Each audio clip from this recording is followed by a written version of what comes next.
بسم اللہ الرحمن الرحیم۔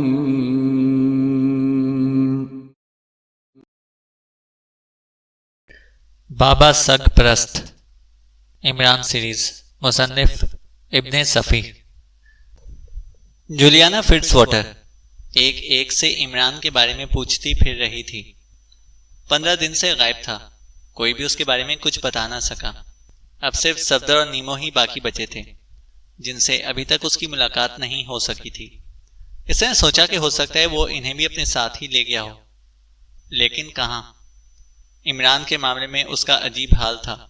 سامنے ہوتا تو پھاڑ کھانے کو تیار ہوتی تھی اور نظروں سے اوجھل ہونے پر عجیب سی بے چینی محسوس کرنے لگتی تھی۔ بہرحال اس وقت وہ پھر اس کی تلاش میں نکلنے والی تھی کہ فون کی گھنٹی بجی۔ اس نے برا سا منہ بنا کر ریسیور اٹھایا۔ دوسری طرف سے X2 کی آواز سنائی دی۔ عمران کے سلسلے میں کیوں پوچھ گچھ کرتی پھر رہی ہو؟ وہ دراصل جناب، اس نے مجھ سے کچھ قرض رقم لی تھی لیکن وعدے کے مطابق ادائیگی نہیں کی۔ جولیا نے بڑی صفائی سے جھوٹ بولا۔ میں نے تو آج تک نہیں سنا کہ اس نے کسی سے قرض لیا ہو۔ خیر، یہ تم لوگوں کے اپنے معاملات ہیں۔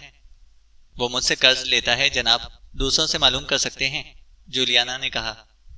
جولیانا، غیر ضروری باتیں نہیں، تمہیں ایک لڑکی کی نگرانی کرنی ہے۔ انٹرنیشنل کے کمرہ نمبر 11 میں ٹھہری ہوئی ہے، تہران سے آئی ہے لیکن ایرانی نہیں ہے۔ اس کے بارے میں زیادہ سے زیادہ معلومات فراہم کر کے مجھے براہ راست باخبر کرو، X2 نے کہا۔ بہت بہتر جناب۔ نیمو کمرہ نمبر 12 میں مقیم ہے، تم لڑکی کی باہر کی مصروفیات پر نظر رکھو گی، X2 بولا۔ بہت بہتر جناب، جولیا نے کہا۔ دوسری طرف سے سلسلہ منقطع ہو جانے پر اس نے ریسیور کیڈل پر رکھ کر برا سا منہ بنایا۔ تو نیمو انٹرنیشنل کے کمرہ نمبر 12 میں مقیم ہے اور 11 میں وہ لڑکی۔ جولیا سوچ رہی تھی، لڑکی تہران سے آئی ہے لیکن ایرانی نہیں ہے۔ آخر نیمو کب سے وہاں مقیم ہے؟ اور X2 اس سے بھی باخبر ہے کہ وہ اس دوران میں عمران کے بارے میں پوچھ گچھ کرتی پھر رہی ہے۔ خیالات میں الجھی ہوئی وہ انٹرنیشنل تک پہنچی۔ کمرہ نمبر 11 پہلی منزل پر تھا۔ لفٹ کی بجائے اس نے زینے کا استعمال کیا۔ لاؤنج میں پہنچ کر رک گئی لیکن اندازہ کرنا دشوار تھا وہ دونوں اپنے کمروں میں موجود بھی ہیں یا نہیں۔ کچھ دیر لاؤنج ہی میں بیٹھی تھی، پھر اٹھ کر کمرہ نمبر 12 کے سامنے آ کر کھڑی ہو گئی۔ دروازے پر آہستہ سے دستک دی۔ اندر سے قدموں کی چاپ سنائی دی۔ دروازہ بھی کھلا تھا لیکن دروازہ کھولنے والا نیمو نہیں تھا، ایک لڑکی تھی، سرخ بالوں والی کوئی یورپین یا امریکن لڑکی۔ جولیا نے بوکھلا کر ایک بار پھر دروازے کے نمبر پر نظر ڈالی۔ وہ بلا شبہ کمرہ نمبر 12 ہی تھا۔ کیا یہ کمرہ نمبر 12 نہیں ہے؟ بالآخر اس نے لڑکی سے سوال کیا جو اسے حیرت سے دیکھی جا رہی تھی۔ کمرہ نمبر 12 ہے، لیکن تم کون ہو؟ اس لڑکی نے کہا۔ شاید مجھے غلط فہمی ہوئی ہے، معاف کرنا، جولیا نے کہا۔ کوئی بات نہیں، اب آئی ہو تو اندر ہی آ جاؤ، میں یہاں پر تنہا ہوں، لڑکی نے کہا۔ اوفو، میں معافی چاہتی ہوں، جولیا بولی۔ کیا بہت جلدی میں ہو؟ وہ لڑکی بولی۔ نہیں، کوئی ایسی جلدی بھی نہیں، جولیا نے کہا۔ تو پھر آ جاؤ۔ جولیا ہچکچاہٹ کے ساتھ اندر پہنچی۔ لڑکی لہجے سے انگریز معلوم ہوتی تھی لیکن رویہ انگریزوں جیسا نہیں تھا۔ انگریزوں کی فطرت کے مطابق اسے دروازہ بند کر لینا چاہیے تھا، لیکن اس نے ایسے کمرے میں داخل ہونے کی دعوت دے دی۔ اجنبیوں سے اس حد تک اخلاق برتنا انگریزوں کی سرشت نہیں ہو سکتی۔ کیا تم بیٹھو گی نہیں؟ اس نے جولیا سے کہا، اور جولیا نے ایک کرسی پر بیٹھتے ہوئے اس کا شکریہ ادا کیا۔ کیا تمہیں کسی کی تلاش ہے؟ اس لڑکی نے پوچھا۔ مجھے اطلاع ملی تھی کہ میرا ایک دوست کمرہ نمبر 12 میں مقیم ہے، جولیا نے کہا۔ 2-3 دن پہلے ضرور رہا ہوگا۔ 3 دن سے تو میں ہی مقیم ہوں، اور عجیب اتفاق ہے کہ جس کے لیے آئی تھی وہ یہاں سے جا چکا ہے، وہ لڑکی بولی۔ افسوس ہوا، جولیا نے کہا، یہاں کسی اور کو نہیں جانتی۔ تم پہلی فرد ہو جس سے گفتگو ہو رہی ہے، اس لڑکی نے کہا۔ کہاں سے آئی ہو؟ جولیا نے پوچھا۔ ایران سے، UK سے تعلق ہے۔ ایران میں آثار قدیمہ پر ریسرچ کر رہی تھی۔ تمہارا تعلق کس ملک سے ہے؟ اس لڑکی نے پوچھا۔ میں جرمن بولنے والی سوئس ہوں، جولیا نے کہا۔ مگر انگلش انگریزوں کے لہجے میں بولتی ہو، لڑکی بولی۔ میری ماں انگریز تھی۔ میرا نام جولیانا فٹز واٹر ہے، یہاں ایک فرم میں کام کرتی ہوں، جولیا نے کہا۔ میں روزا میکسویل ہوں، لڑکی نے کہا۔ دونوں نے مسافہ کیا اور خواہ مخواہ ہنس پڑی۔ پھر روزا نے پوچھا کیا پیو گی؟ پورٹ کے علاوہ اور کچھ نہیں پیتی، جولیا نے کہا۔ روزا نے فون پر روم سروس سے رابطہ قائم کر کے پورٹ کے لیے کہا اور جولیا سے بولی اب میری سمجھ میں نہیں آتا کہ کیا کروں۔ کس سلسلے میں؟ جولیا نے پوچھا۔ جس کے پاس آئی تھی وہ یہاں سے جا چکا ہے، اب میرے پاس اتنی ہی رقم ہے کہ 2 دن تک اور قیام کر سکوں، لڑکی نے کہا۔ یہ تو اچھی خبر نہیں ہے، جولیا نے کہا۔ میری خاصی بڑی رقم اس کی تحویل میں ہے، روزا نے کہا۔ کیا تم ان سے اپنی آمد کا اطلاع کر چکی ہو؟ میرا خط پہنچنے سے پہلے وہ یہاں سے جا چکا ہے۔ خط میں نے یہاں اس کے لیٹر باکس میں پڑا ہوا دیکھا تھا، روزا نے کہا۔ پھر اب کیا کرو گی؟ جولیا نے پوچھا۔ کچھ سمجھ میں نہیں آتا، مجھے اور اسے یہاں سے ساتھ ہی ایران واپس جانا تھا، روزا نے کہا۔ کیا تمہارے پاس واپسی کا ٹکٹ نہیں ہے؟ جولیا نے پوچھا۔ یہی تو حماقت سرزد ہوئی تھی کہ واپسی کا ٹکٹ نہیں لیا تھا، روزا بولی۔ واقعی بڑی دشواری میں پڑ گئی ہو، جولیا بولی۔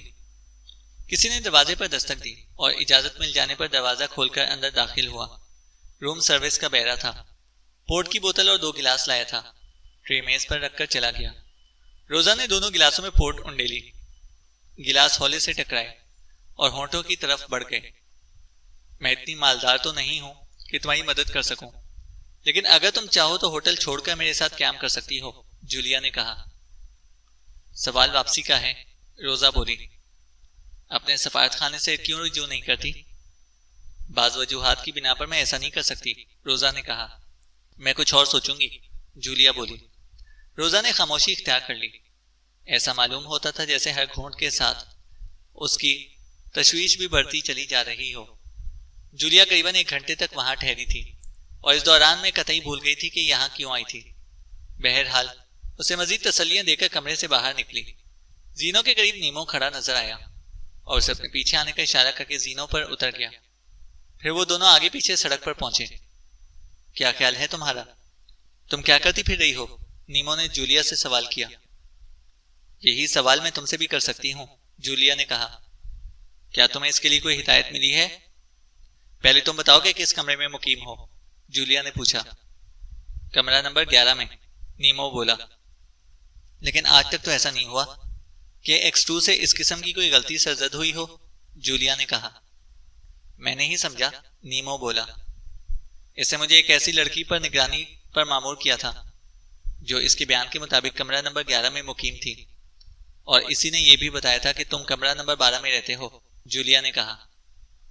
تمہارے سننے میں فرق آیا ہوگا، نیمو بولا۔ سوال ہی پیدا نہیں ہوتا، میں نے تو اسے تمہارا کمرہ سمجھ کر دروازے پر دستک دی تھی، وہ بیزاری سے بولی۔ کیا مجھ سے مل بیٹھنے کا بھی حکم ملا تھا؟ نیمو نے کہا۔ نہیں، پھر اس سے فرق بھی کیا پڑتا ہے، جولیا بولی۔ عمران صاحب نے پہلے ہی یہ بات ذہن نشین کرا دی تھی کہ مجھے اتنا ہی کام کرنے کی عادت ڈالنی ہوگی جتنے کا حکم ملے، نیمو نے کہا۔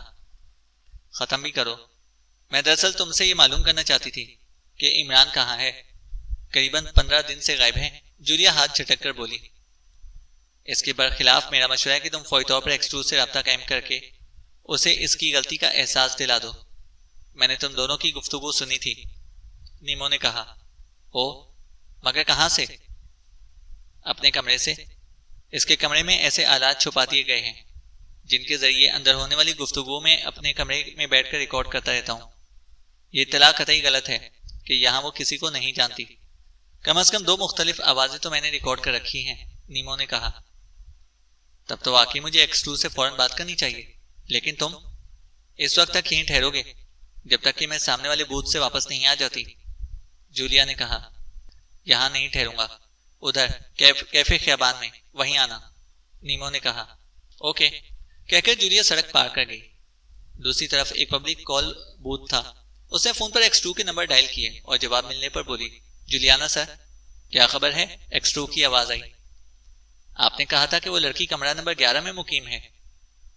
اگر میں نے کمرہ نمبر 11 کہا تھا تو غلط کہا تھا، X2 بولا۔ بہرحال اس غلطی کی بنا پر اس سے مڈبھیڑ ہو گئی، جولیا نے کہا۔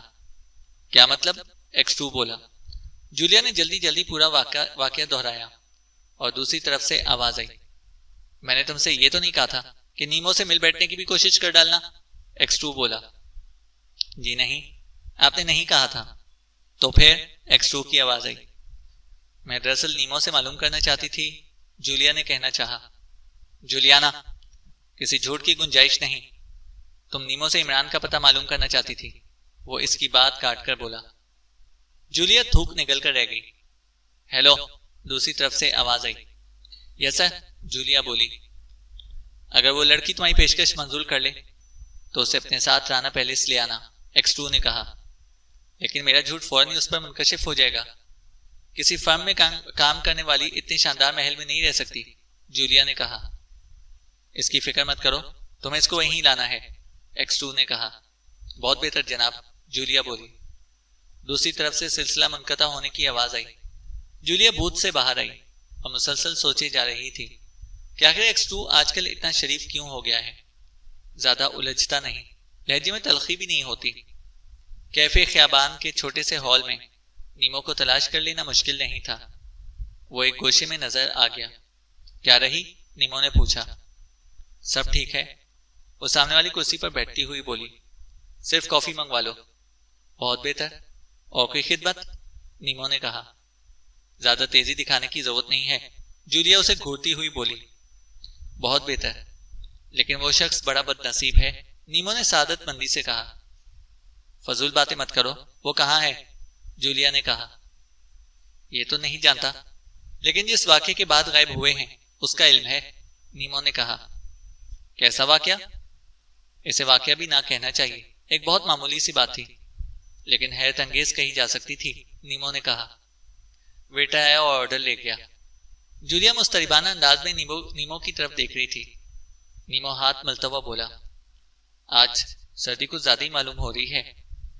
جولیا نے اسے گھوتے ہوئے سر کو جنبش دی۔ شدت سے غصہ آ رہا تھا اس پر۔ جلدی سے بات پوری نہیں کر دیتا، خواہ مخواہ بکواس کیے جا رہے۔ میں اس وقت ان کے فلیٹ میں ہی تھا۔ سلیمان اور اس کی بیوی آپس میں لڑ پڑے تھے کسی بات پر، نیمو نے کہا۔ دونوں کو جہنم میں جھونکو، منظر نگاری کی ضرورت نہیں ہے، جولیا نے کہا۔ ہاں، تو مسٹر عمران جوزف کو فلسفہ و وجودیت کے بارے میں بتا رہے تھے کہ اس کا کہانیوں اور ڈراموں کے علاوہ اور کہیں وجود نہیں ہے، اور زاں پال سارتر سوچتے سوچتے تھک گیا ہے، اس لیے فلسفہ کہولت زیادہ موضوع نام رہے گا اس کا، نیمو نے کہا۔ جولیا دانت پیس کر رہ گئی، کچھ بولی نہیں۔ نیمو کہتا رہا۔ پھر اچانک ایک تار آیا۔ میں نہیں جانتا کہ کیوں آیا تھا، تار کے مضمون سے بھی آگاہ ہوں، لیکن اس کا مطلب سمجھنے سے قاصر ہوں، نیمو نے کہا۔ کیا مضمون تھا؟ جولیا نے بے چینی سے پوچھا۔ کتیا بچے دینے والی ہے، نیمو نے کہا۔ کیوں بکواس کر رہے ہو؟ جولیا بولی۔ بڑی سے بڑی قسم بھی کھا سکتا ہوں، نیمو بولا۔ اچھا، تو پھر؟ عمران صاحب پر بوکھلاہٹ کا دورہ پڑا تھا۔ تار کے لفافے کو میز پر ڈال کر کسی سے کچھ کہے بغیر فلیٹ سے نکل کھڑے ہوئے۔ وہ دن ہے اور آج کا دن، ان کا سراغ نہیں مل سکا، نیمو بولا۔ کتیا بچے دینے والی ہے؟ جولیا آہستہ سے بڑبڑائی، کچھ سوچتی رہی، پھر بولی۔ اگر تم سنجیدگی سے کہہ رہے ہو تو یقیناً حیرت انگیز اطلاع تھی، جولیا نے کہا۔ اطلاع حیرت انگیز نہیں تھی، بلکہ ان کا رویہ حیرت انگیز تھا، نیمو نے کہا۔ تم نے خود دیکھا تھا وہ میسج؟ جولیا نے پوچھا۔ کہہ تو رہا ہوں کہ وہ جلدی میں تار کا لفافہ میز پر ہی ڈال گئے تھے، نیمو نے کہا۔ کہاں سے آیا تھا تار؟ جولیا نے پوچھا۔ شاہ دارا سے۔ اطلاع دینے والے یا والی کا نام زیبا درج تھا۔ زیبا؟ میں اس نام کی ایک لیڈی ڈاکٹر سے واقف ہوں جو شاہ دارا ہی میں رہتی ہے، جولیا نے کہا، اور پھر کسی سوچ میں پڑ گئی۔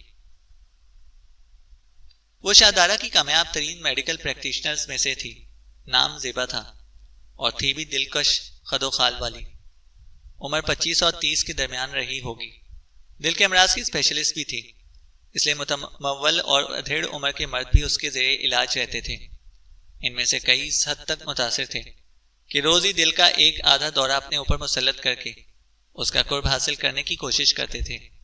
جیلانی سیٹ بھی ایسے ہی لوگوں میں سے تھا۔ شام کا کچھ حصہ اس کے مطب میں ضرور گزارتا۔ اس وقت بھی اس کی گاڑی زیبا کے مطب کے سامنے روکی تھی۔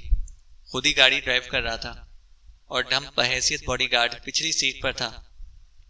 کیا آپ کے قریب میری موجودگی بھی ضروری ہوگی جناب؟ اس نے بڑے ادب سے پوچھا۔ نہیں، یہاں ضرورت نہیں ہوگی، میں اپنا بلڈ پریشر چیک کرانے آیا ہوں، جیلانی نے کہا۔ مردوں کو مردوں اور عورتوں کو عورتوں سے بلڈ پریشر چیک کرانا چاہیے، ڈھمپ نے کہا۔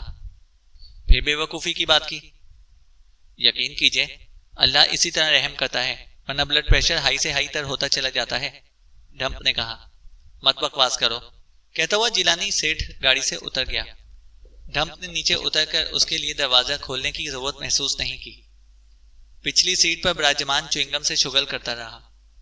کچھ دیر بعد وہ بھی گاڑی سے اترا اور قریبی کے ایک کیفے کی طرف چل پڑا۔ دفتن کسی نے پیچھے سے آواز دی، پلپلی صاحب۔ وہ رک کر مڑا اور سوچنے لگا کہ اس نے اسے کہاں دیکھا تھا۔ قریب پہنچ کر اجنبی نے کہا، یہ تم کھلے بندوں کہاں پھر رہے ہو؟ بند بندوں تو ناممکن ہے، ڈھمپ بولا۔ کہنے کا مطلب یہ ہے کہ ہمزو کے پٹھے تمہیں سارے شہر میں تلاش کرتے پھر رہے ہیں، آنے والے نے کہا۔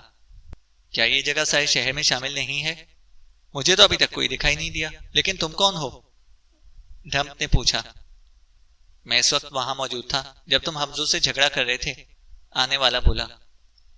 میں نہیں کر رہا تھا، بلکہ اسی نے شروع کیا تھا، ڈھمپ بولا۔ کچھ بھی ہو، تمہیں 2-4 دن احتیاط برتنی چاہیے، ویسے سب کی ہمدردیاں تمہارے ساتھ ہی ہیں، اجنبی نے کہا۔ شکریہ، اس شہر کے لوگ بہت اچھے ہیں، ڈھمپ بولا۔ کیا تم کہیں باہر سے آئے ہو؟ اجنبی نے پوچھا۔ فرید آباد سے، ڈھمپ بولا۔ تب تو اور زیادہ محتاط رہو۔ میری سمجھ میں نہیں آتا کہ کس طرح محتاط رہوں، ڈھمپ نے کہا۔ خیر چھوڑو، آؤ ایک ایک کپ چائے کا ہو جائے، اور وہ اس کا بازو پکڑ کر کیفے کی طرف لے جاتا ہوا بولا۔ اور ٹھیک اسی وقت ایک عجیب طرح کی خوشبو ڈھمپ کے ذہن پر حملہ آور ہوئی۔ بڑی مسحور کن خوشبو تھی۔ اس نے 2-3 لمبی لمبی سانسیں لی اور جاگتا جگمگاتا شہر ایک دم تاریک ہو گیا۔ نہ صرف شہر تاریک ہو گیا بلکہ اس کا وجود بھی اسی تاریکی میں گھل مل گیا۔ پھر نہ جانے کتنی دیر بعد وہ تاریکی کسی بپھرے ہوئے سمندر کی جھاگ اڑاتی ہوئی ڈیوپیکر لہروں میں تبدیل ہو گئی۔ وہ لہروں سے اچھالتی تھیں اور وہ بہت اونچائی سے پھر پانی کی سطح پر آ گرتا تھا، لیکن آنکھیں نہیں کھل رہی تھیں۔ پھر کسی بہت بڑی مچھلی نے اس کی گردن دبوچی تھی اور پانی کی سطح پر سیدھا کھڑا کر دیا تھا۔ دفتن چاروں طرف روشنی پھیل گئی۔ وہ سخت زمین پر کھڑا جھوم رہا تھا، لیکن نہ وہ سڑک تھی اور نہ ہی وہ ماحول۔ ایک بڑا سا کمرہ تھا، صرف 5 کرسیاں پڑی ہوئی تھیں اور ان پر 5 سیاپوش بیٹھے نظر آ رہے تھے، سر تاپا سیاپوش۔ چہروں پر صرف آنکھوں کی جگہیں کھلی ہوئی تھیں۔ اوفو، تو یہاں بلیک بورڈ بیٹھا ہوا ہے، ڈھمپ سر جھٹک کر بولا۔ خاموش رہو، ایک کرسی سے سرد سی آواز سنائی دی۔ ڈھمپ نے سختی سے ہونٹ بھینچ لیے۔ کمرے میں صرف ایک ہی دروازہ تھا اور کمرہ ایئر کنڈیشنڈ معلوم ہوتا تھا۔ تم کون ہو؟ وہی آواز سنائی دی۔ ڈھمپ، یہ کیا ہوتا ہے؟ میری شکل دیکھ لو، یہی ہوتا ہے، ڈھمپ نے کہا۔ تمہارا عہدہ کیا ہے؟ ڈھمپوں کا کوئی عہدہ نہیں ہوتا، صرف عوام کے خادم ہوتے ہیں، ڈھمپ بولا۔ پولیس کے کس شعبے سے تعلق رکھتے ہو؟ اسی آواز نے پوچھا۔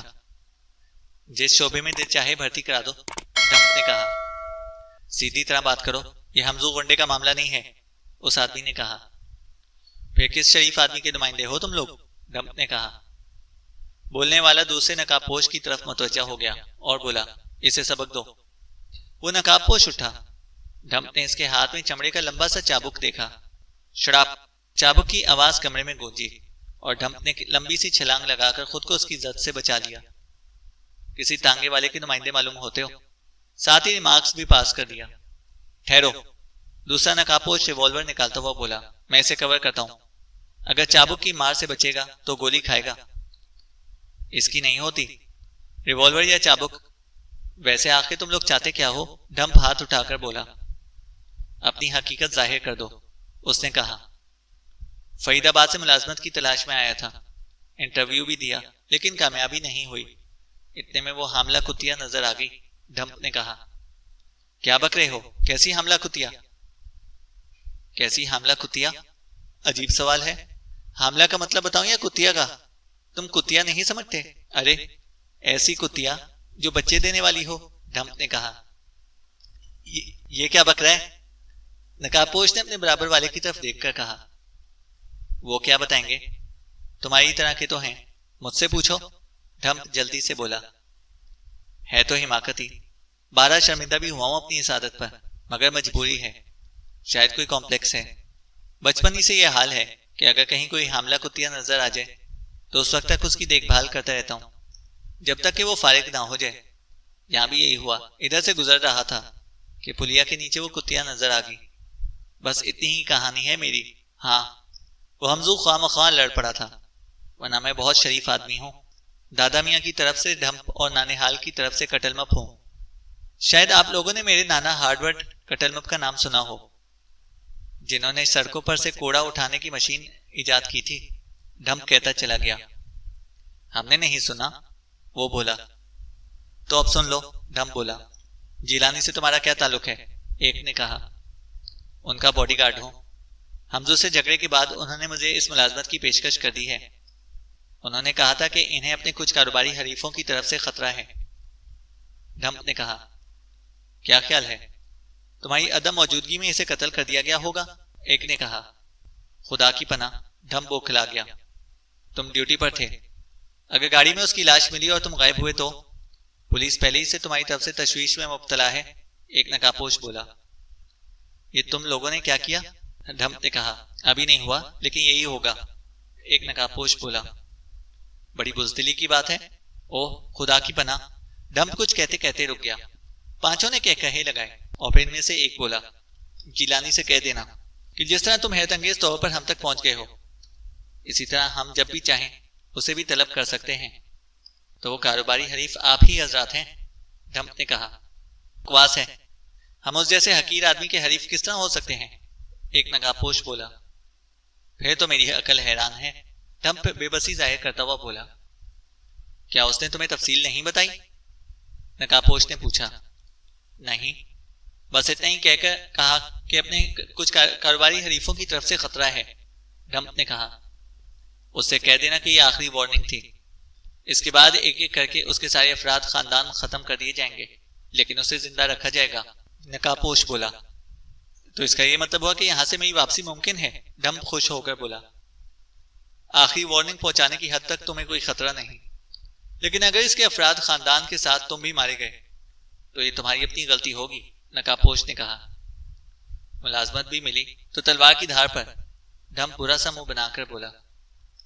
تمہاری کیا حقیقت ہے؟ اگر جیلانی پوری فوج بھی رکھ لے تو ہوگا وہی جو ہم چاہیں گے، نقابپوش نے کہا۔ لیکن آخر تم لوگ مجھے پولیس والا سمجھنے پر کیوں مصر تھے؟ ڈھمپ نے پوچھا۔ خیال ہوا تھا کہ شاید اس نے پولیس سے مدد طلب کر لی ہے، نقابپوش بولا۔ کیا وہ ایسا نہیں کر سکتے؟ ڈھمپ نے کہا۔ ہرگز نہیں، کوئی چور پولیس سے مدد طلب کرنے کا خیال بھی دل میں نہیں لا سکتا، ایک نقابپوش نے کہا۔ چور یعنی جیلانی سیٹھ؟ ڈھمپ بولا۔ ایک گھٹیا قسم کا معمولی سا چور، نقابپوش نے کہا۔ پتہ نہیں میں کس چکر میں پڑ گیا ہوں، مگر بھائیوں، آخر اس بیچاری کتیا کا کیا قصور تھا؟ آپ لوگوں نے اسے کیوں مار دیا اور اس کے بچے کیوں اٹھوا لیے؟ ڈھمپ نے کہا۔ کیوں بکواس کر رہے ہو؟ ہم ایسا کیوں کرنے لگے؟ کیا اس نے کوئی ایسی کہانی بھی سنائی ہے؟ جی ہاں، ان کی صاحبزادی نے اپنے بیڈ روم کی کھڑکی سے سارا ماجرا دیکھا تھا۔ کئی آدمی ایک جیپ سے اترے تھے، کتیا پر گولیاں چلائیں اور اس کے بچوں کو اٹھا کر لے گئے تھے، ڈھمپ بولا۔ اس معاملے کو پراسرار بنا کر پیش کیا گیا ہے تمہارے سامنے، ہو سکتا ہے وہ جیلانی ہی کے آدمی رہے ہوں، ایک نقابپوش نے کہا۔ لیکن دوستوں، میں کوئی ایسا اہم آدمی نہیں ہوں جسے کچھ باور کرانے کے لیے جیلانی سیٹھ کو اس قسم کا ناٹک کھیلنا پڑے، ڈھمپ نے کہا۔ اسی بنا پر تو ہمیں خیال ہوا تھا کہ تم کوئی اہم آدمی ہو، نقابپوش نے کہا۔ تب تو مروا ہی دیا تھا جیلانی سیٹھ نے، ڈھمپ بولا۔ اب کیا ارادہ ہے، ملازمت جاری رکھو گے؟ نقابپوش نے پوچھا۔ ابھی کچھ نہیں کہہ سکتا، ڈھمپ بولا۔ ہمیں اس سے کوئی سروکار نہیں، ہم تو چاہتے ہیں کہ تم پوری وضاحت کے ساتھ ہماری آخری وارننگ اس تک پہنچا دو، نقابپوش نے کہا۔ دفتر ڈھمپ نے پھر وہی خوشبو محسوس کی، سر چکرایا تھا اور وہ ایک بار پھر ڈھیر ہو گیا۔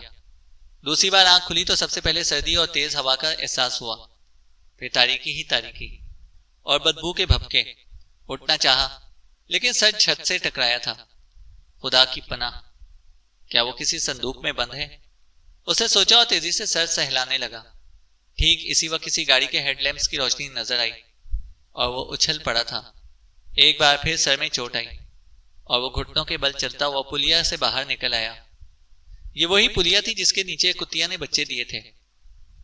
وہ جیلانی سیٹھ کے بنگلے تک آیا۔ چوکیدار دھاڑا تھا۔ کون ہے؟ بس بس، زیادہ تیزی دکھانے کی ضرورت نہیں ہے، ڈھمپ بیزاری سے بولا۔ کون؟ پلپلی صاحب، چوکیدار نے سخت لہجے میں کہا۔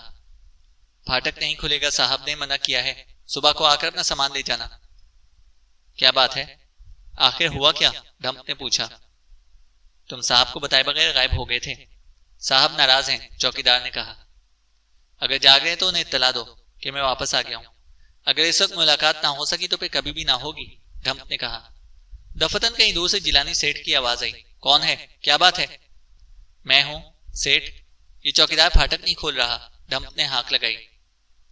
یہ کیا حرکت تھی؟ اس بار قریب ہی سے آواز آئی۔ پھاٹک کھول دو، جیلانی نے چوکیدار سے کہا۔ اور پھر تھوڑی دیر بعد ڈھمپ لائبریری میں بیٹھا اپنی کہانی سنا رہا تھا۔ جیلانی سیٹھ کے چہرے کی رنگت پھیکی پڑتی جا رہی تھی۔ اس کے خاموش ہونے پر تھوک نگل کر بولا، تو تم کیفے باہر والے فٹ پاتھ پر تھے؟ جی ہاں، چائے کی طلب ہوئی تھی۔ میں نے کہا جب تک آپ بلڈ پریشر چیک کرائیں میں ایک کپ چائے پی لوں، اور وہیں تم پر غشی تاری ہوئی تھی؟ جیلانی سیٹھ نے پوچھا۔ جی ہاں، میں بیان نہیں کر سکتا کہ کیسی خوشبو تھی، ڈھمپ نے کہا۔ کئی آدمی بے ہوش ہوئے تھے اور انہیں ہسپتال پہنچایا گیا تھا، تمہیں بھی شاید اسی بہانے سے کوئی اٹھا کر لے گیا ہوگا، جیلانی سیٹھ نے کہا۔ جو کچھ بھی ہوا ہو، اب اس کا ذکر فضول ہے۔ آخری وارننگ میں نے آپ تک پہنچا دی ہے، ڈھمپ نے کہا۔ میری سمجھ میں نہیں آتا کہ کیا کروں، جیلانی نے کہا۔ اگر اپنے خاندان والوں کی زندگیاں عزیز ہیں تو ان کا مطالبہ مان لیجئے، ڈھمپ نے کہا۔ کون سا مطالبہ؟ جیلانی نے کہا۔ وہی جس کی آپ نے وضاحت نہیں کی تھی، ڈھمپ نے کہا۔ میں اس کی وضاحت نہیں کر سکتا، جیلانی بولا۔ آپ کی مرضی، لیکن اب مجھے چھٹی دیجیے، نقاب پوشوں سے مجھے ہول آتا ہے۔ ایسی فلمیں بھی نہیں دیکھتا جن میں کسی نقاب پوش کا رول بھی شامل ہو۔ وہ پانچوں مجھے خطرناک لگے تھے، ڈھمپ نے کہا۔ بس ڈر گئے، جیلانی بولا۔ نہیں سیٹھ، لیکن کسی معاملے کو پوری طرح سمجھے بغیر دخل اندازی بھی نہیں کرتا، اور آپ خود سوچئے کہ ان لوگوں نے کتنی آسانی سے مجھے اٹھوا لیا تھا، ڈھمپ نے کہا۔ لیکن وہ تمہیں کوئی نقصان بھی تو نہیں پہنچا سکے؟ محض اس لیے کہ انہوں نے مجھے وقتی طور پر بخش دیا تھا کہ میں ان کا پیغام آپ تک پہنچا دوں، ڈھمپ نے کہا۔ ہاں، یوں بھی سوچا جا سکتا ہے، جیلانی نے کہا۔ سوچا نہیں جا سکتا، بلکہ حقیقت یہی ہے۔ انہوں نے یہی کہہ کر مجھے واپس کیا تھا کہ میں ان کا پیغام آپ تک پہنچا دوں، ڈھمپ بولا۔ دیکھا جائے گا، میں بھی کسی قدر وزن رکھتا ہوں، ورنہ وہ اتنے دنوں سے صرف دھمکیاں ہی نہ دیتے رہتے، جیلانی نے کہا۔ آپ کے خاندان والوں کی زندگیوں کا سوال ہے، ڈھمپ نے کہا۔ ڈھمپ، کہیں انہوں نے تمہیں رشوت دے کر اپنا ہمنوا نہ بنا لیا ہو، جیلانی نے کہا۔ بس سوچے جائیے، میں تو چلا، اسی وقت اپنا سامان بھی اٹھاؤں گا۔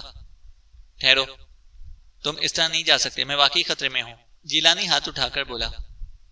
سوال تو یہ ہے کہ میں ایسے حالات میں کیا کر سکوں گا، خدا کی پناہ، میں تو اسے خوشبو کا حملہ ہی کہوں گا۔ بہرحال انہوں نے تمہیں اچھی طرح مرعوب کیا ہے، جیلانی نے کہا۔ میری کیا اہمیت ہے؟ یہی سوال میں نے ان سے بھی کیا تھا، اور وہ تو مجھے پولیس کا آدمی بھی سمجھتے تھے، ڈھمپ بولا۔ ان کا خدشہ بے بنیاد نہیں تھا، ان کے خلاف میں پولیس کی مدد بھی لے سکتا ہوں، جیلانی نے کہا۔ تو پھر یہی کیجئے، ورنہ آپ کے افراد خاندان، ڈھمپ نے کہنا چاہا۔ بس بابر افراد خاندان کا حوالہ نہ دو، جیلانی ہاتھ اٹھا کر بولا۔ بہت بہتر، لیکن آپ نے مجھے جس مقصد کے تحت ملازم رکھا ہے اس میں ناکام ہو چکا ہوں، ڈھمپ سر ہلا کر بولا۔ تمہاری جگہ کوئی اور ہوتا تو اس کا بھی یہی حشر ہوتا، جیلانی نے کہا۔ ایسے حالات میں میرا عدم اور وجود دونوں برابر ہیں، ڈھمپ نے کہا۔ میں ایسا نہیں سمجھتا، جیلانی سیٹھ بولا۔ تو میری ملازمت برقرار رہے گی، ڈھمپ نے کہا۔ 100%۔ میں دراصل یہ سمجھا تھا کہ تم نے غیر ذمہ داری کا مظاہرہ کیا ہے، جیلانی نے کہا۔ اس کا تو سوال ہی پیدا نہیں ہوتا سیٹھ، کبھی ضرورت پڑی تو آپ دیکھ ہی لیں گے۔ ویسے آپ بلڈ پریشر چیک کرانا چھوڑ دیجئے، ڈھمپ نے کہا۔ کیا مطلب؟ جیلانی بولا۔ روزانہ ناشتے کے بعد لہسن کے 3 جوے لے کر منہ میں ڈالیے اور کچل کر نکل جائیے۔ خدا نے چاہا تو کبھی بلڈ پریشر ہائی نہیں ہوگا۔ معالج حضرات اگر مریضوں کو الجھائے نہ رکھیں تو بڑی بڑی کوٹھیاں کیسے تعمیر کرا سکیں گے؟ ڈھمپ نے کہا۔ فضول باتیں نہ کرو اور جا کر سو جاؤ، جیلانی بولا۔ اور ہاں، ان لوگوں نے کتیا کی موت اور اس کے بچوں کے غائب ہونے والے واقعے سے اپنی لا علمی کا اظہار کیا تھا۔ ان کا خیال ہے کہ یہ سب آپ ہی نے کرایا تھا تاکہ حالات پر اسرار بن جائیں، ڈھمپ نے کہا۔ مجھے اس سے کیا فائدہ ہو سکتا ہے؟ جیلانی نے کہا۔ مجھ سے سوال نہ کیجیے، میں نے ان کا کہا بتایا تھا، اس سلسلے میں میری اپنی کوئی رائے نہیں، ڈھمپ نے کہا۔ اگر انہوں نے تمہیں مجھ سے برگشتہ کرنے کی کوشش کی تھی تو مجھے سوچنا پڑے گا، جیلانی نے کہا۔ ڈھمپ اسے غور سے دیکھتا ہوا بولا، کیا سوچنا پڑے گا؟ یہ کہ تم کسی نہ کسی طرح سچ مچ میرے لیے بہت اہم ہو، جیلانی بولا۔ اس کا یہ مطلب ہوا کہ میں خود نہیں جانتا کہ میں کیا چیز ہوں، ڈھمپ نے کہا۔ وقت ہی بتائے گا کہ تم کیا چیز ہو، جیلانی نے کہا۔ اپنی دانست میں تو میں نے ابھی تک ایک ہی خدمت کی ہے، ڈھمپ بولا۔ کیا؟ جیلانی چونک کر اسے گھورنے لگا۔ نانا جان، مسٹر ہاورڈ کٹلمف کی بیاض خاص کا نسخہ برائے ہائی بلڈ پریشر آپ کے گوشت گزار کر دیا ہے اور استدعا کی ہے کہ زیباؤں سے دور رہیے، ورنہ محض دیدار ہی سے بلڈ پریشر ہائی جمپ لگا سکتا ہے، ڈھمپ نے کہا۔ پھر بکواس شروع کر دی، جاؤ سو جاؤ، جیلانی آنکھیں نکال کر بولا۔ آپ کی آنکھیں بہت خوبصورت ہیں جناب، مجھے یقین ہے کہ وہ خود ہی چاہتی ہوں گی کہ آپ روزانہ اپنا بلڈ پریشر چیک کرا لیا کریں، ڈھمپ نے کہا۔ چلے جاؤ ورنہ تھپڑ رسید کر دوں گا، جیلانی نے جھیمپی ہوئی ہنسی کے ساتھ کہا۔ اوکے باس، کہہ کر ڈھمپ دروازے کی طرف مڑ گیا۔ ٹھیک اسی وقت اسے ایسا محسوس ہوا جیسے باہر کوئی موجود ہو۔ جھٹکے کے ساتھ اس نے دروازہ کھولا، باہر جو کوئی بھی تھا تیزی سے بائیں جانے والی تاریک راہداری میں غائب ہو گیا۔ ڈھمپ پورے بنگلے کو پہلے ہی دیکھ چکا تھا، جانتا تھا کہ اب کس طرح اور کہاں اس سے دوبارہ مٹبھیڑ ہو سکے گی۔ بڑی تیزی سے وہ بائیں جانب مڑا تھا اور ایک کمرے میں گھس کر دوسری طرف نکل گیا۔ پھر زینوں کے قریب اس نے اسے جا ہی لیا۔ خدا کی پناہ، آپ ہیں؟ وہ اس کا راستہ روکتا ہوا بولا۔ غزالہ کئی قدم پیچھے ہٹ گئی۔ پاپا کی ٹو میں رہتی ہو؟ بری بات ہے، ڈھمپ نے کہا۔ خاموش رہو، اوپر چلو، وہ آہستہ سے سخت لہجے میں بولی۔ جی، بہت بہتر، ڈھمپ نے سعادت مندانہ انداز میں کہا اور اسے پہلی زینوں پر جا پڑا۔ وہ اسے اپنی خوابگاہ کے برابر والے کمرے میں لے آئی۔ میں نے ساری باتیں سنی تھیں، اس نے ڈھمپ کی طرف دیکھے بغیر کہا۔ ارے باپ رے، تم مجھے ایماندار آدمی معلوم ہوتے ہو، غزالہ نے کہا۔ عزت افزائی کا شکریہ، ڈھمپ بولا۔ جھوٹ نہیں سننا چاہتی، غزالہ نے کہا۔ میں نے سیٹھ صاحب کو جو کچھ بھی بتایا اس میں 1% بھی جھوٹ شامل نہیں ہے، ڈھمپ نے کہا۔ مجھے اس سے بحث نہیں، میں تم سے جو کچھ معلوم کرنا چاہتی ہوں اس کے سلسلے میں تم دروغگوئی سے کام نہیں لوگے، غزالہ نے کہا۔ سوال ہی پیدا نہیں ہوتا، ڈھمپ بولا۔ کیا ڈیڈی کوئی غیر قانونی کام کر رہے ہیں؟ غزالہ نے پوچھا۔ خدا ہی جانے، میں یقین کے ساتھ نہیں کہہ سکتا۔ جو کچھ مجھے بتایا وہی میں نے ان نامعلوم آدمیوں کے سامنے بھی دہرا دیا۔ آپ بھی سن لیجئے، انہوں نے اپنے بعض کاروباری حریفوں کی دستبرداری سے بچنے کے لیے میری خدمات حاصل کی ہیں، ڈھمپ نے کہا۔ اور وہ نامعلوم آدمی کیا چاہتے ہیں؟ غزالہ نے پوچھا۔ مجھے معلوم ہو جائے تو ان کی چاہت کا خاتمہ چٹکی بجاتے ہی کر سکتا ہوں، ڈھمپ نے کہا۔ کیا انہوں نے اپنے کاروباری حریفوں کی نشاندہی بھی کی ہے؟ غزالہ نے پوچھا۔ جی نہیں، باڈی گارڈ تو زندگی کی حفاظت کے لیے رکھا جاتا ہے، غزالہ بولی۔ اسے لائف گارڈ کہتے ہوں گے، باڈی گارڈ تو صرف اوپری ٹوٹ پھوٹ کا ذمہ دار ہوتا ہے، ڈھمپ بولا۔ یعنی تم یہ کہنا چاہتے ہو کہ وہ کاروباری حریف زندگی کے خواہاں نہیں ہیں، صرف ہاتھ پیر توڑ دینا چاہتے ہیں، غزالہ نے کہا۔ میں کچھ بھی نہیں کہنا چاہتا مس صاحبہ، لیکن اب آپ میرے ایک سوال کا جواب دیجئے، ڈھمپ بولا۔ پوچھو، کیا پوچھنا ہے؟ آپ کو یہ خدشہ کیوں لاحق ہوا کہ آپ کے ڈیڈی کوئی غیر قانونی کام کر رہے ہیں؟ ڈھمپ نے پوچھا۔ بہت تیرے بزنس مین کر رہے ہیں اور اس سے برا نہیں سمجھتے، غزالہ بولی۔ آپ کے ڈیڈی کیا کر سکتے ہیں؟ ڈھمپ نے کہا۔ یہ میں نہیں جانتی، لیکن ایک ایسے تاجر کو جانتی ہوں جو بظاہر دیسی گھی کی تجارت کرتا ہے، لیکن اصل بزنس چرس کی اسمگلنگ ہے، غزالہ نے کہا۔ گھی کی تجارت ہونے کی بنا پر چرس کی نقل و حرکت آسان ہو جاتی ہے۔ گھی کے کنستروں میں 2 خانے بنوا لیے گئے، نچلے خانے میں چرس اور اوپر گھی بھرا ہوا ہے۔ کسٹم والے جھک مار کر رہ جائیں گے، یہ بات تو سمجھ میں آ سکتی ہے، لیکن آپ کے ڈیڈی کا بزنس، ڈھمپ نے کہنا چاہا۔ ان کے مختلف بزنس ہیں، غزالہ بولی۔ آخر کس بزنس کی آڑ میں وہ کوئی غیر قانونی کام بھی کر سکتے ہیں؟ ڈھمپ نے پوچھا۔ یہ میں نہیں جانتی، غزالہ بولی۔ آپ کے ڈیڈی شریف آدمی ہیں، ان کے بارے میں ایسی باتیں نہ سوچیے، ڈھمپ بولا۔